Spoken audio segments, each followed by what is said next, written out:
Bangladesh says there are about 1.2 million Rohingya refugees living in camps in the country. Bangladesh's foreign minister has told me that in recent days a delegation from the military regime in Myanmar met Bangladeshi officials to arrange a pilot scheme to start returning some of them.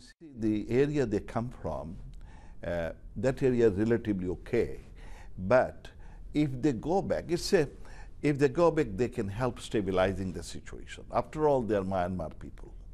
Remarkably, it's emerged that when the Myanmar delegation travelled to Bangladesh, their transport was provided by the United Nations. Two UN agencies, the World Food Programme and UNHCR, provided boats. The insignia were removed for the journey, and it's reported that there were weapons on board hidden under tarpaulins. When I spoke to the UN's Special Envoy for Myanmar about all of this, she restated the organisation's long-standing position that no refugees should be sent back until there are conditions which are conducive to their voluntary, dignified and safe return. And we are not satisfied that those conditions are there at this particular time.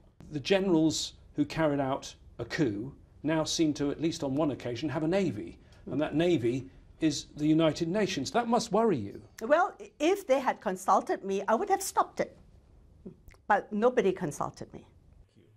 Myanmar pro-democracy activists and human rights campaigners say they're very concerned about recent events. The use of UN boats would appear to be a breach of the organisation's neutrality, and they say the UN shouldn't be doing anything to facilitate the return of refugees because conditions remain too unsafe. James Bays, Al Jazeera, at the United Nations.